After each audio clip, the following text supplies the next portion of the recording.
ரீசெண்டாக என்னோடய ஃப்ரெண்டை பார்த்தேன்.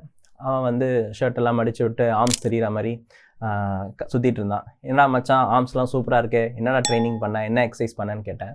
அவன் நான் வந்து நேற்று கார்டியோ பண்ணேன் அப்படின்னா. சரி கார்டியோன்னா என்ன சொல்லு, நான் தான் கார்டியாலஜிஸ்ட்டு, சரி கார்டியோன்னா என்னன்னு சொல்லு, நான் தெரிஞ்சுக்கிறேன் அப்படின்னு. கார்டியோன்னா ஒன்றும் இல்லை மச்சி, சைக்கிளிங், ட்ரெட்மில், எலிப்டிக்கல் ட்ரெயினர். நான் உடனே சொன்னேன் கார்டியோனா அது மட்டும் கிடையாது.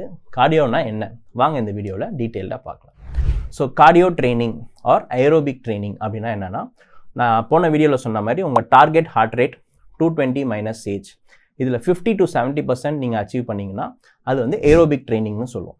ஸோ எந்த எக்ஸசைஸ் பண்ணாலும், ரன்னிங்கோ, ஜாகிங்கோ, சைக்கிளிங்கோ, நீங்கள் எது பண்ணாலும் உங்கள் ஹார்ட் ரேட் வந்து அந்த 50 to 70%லேயே மெயின்டைன் ஆகும். ஸோ உங்களுக்கு மசில்ஸ் வந்து ஏரோபிக் ஆக்சிஜனை மட்டும் யூஸ் பண்ணி ஏரோபிக் ப்ரீதிங்லேயே இருக்கும். ஸோ இது வந்து உங்களோட ஹார்ட் ஹெல்த்தை இம்ப்ரூவ் பண்ணும். ஸோ அதனால தான் இதுக்கு பேர் கார்டியோ எக்ஸசைசஸ் அப்படின்னு வந்துச்சு. ஸோ கார்டியோ ட்ரைனிங்னா என்னன்னே தெரியாமல் பண்ணுற உங்கள் ஜிம் ஃப்ரெண்ட்ஸுக்கும் உங்கள் ஜிம் ட்ரெயினருக்கும் இந்த ரீலை ஷேர் பண்ணுங்கள்.